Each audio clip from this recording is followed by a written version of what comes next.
Ти можеш да си много неща, но никога не си била моя.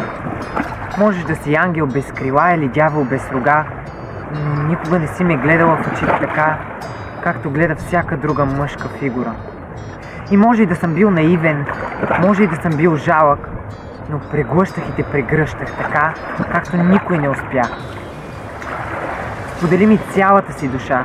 Аз слушах и се надявах да си ми повече от просто приятелка. Но ти беше жертвата.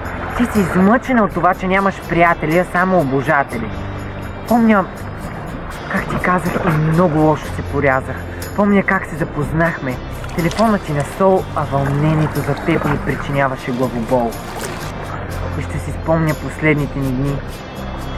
Нощи, когато не ми се спи. И ще си мисля за нас. И за това, че вече не съм ти нужен аз. И вярвах, че се интересуваше от мен. Срамуваше се тайно, че си някак в плен. Използваше ме и се самозалъгваше, че сме тандем. Беше си напреднала за възрастта. Смяхме се на хора зад гърба. Беше моя троянски кон, но остави ме в чуждия дом. Изниза се деликатно и остави ме настрани непонятно. Постепенно забравяш ме, нали? Мен и рождените ми дни. Мен и всичките ми спомени. Но когато още ми подаряваше подаръци, ти направо ми строеше замъци. Даде ми точната доза любов, за да забравя, че ползваше ме само за пищов. Когато ти беше нужна подсказка, някой да ти напомня, че си прекрасна и че не си просто окраска. Тук всичките ти проблеми и доверихте се с моите дилеми. Беше хубаво, докато беше факт.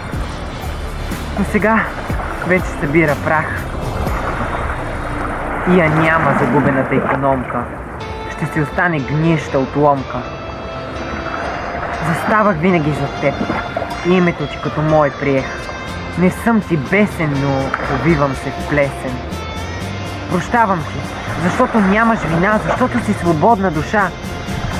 Обичта ми вълните бавно я размиват. Любовта ми дори платоничната вече измиват. Свикнах да правя първата крачка.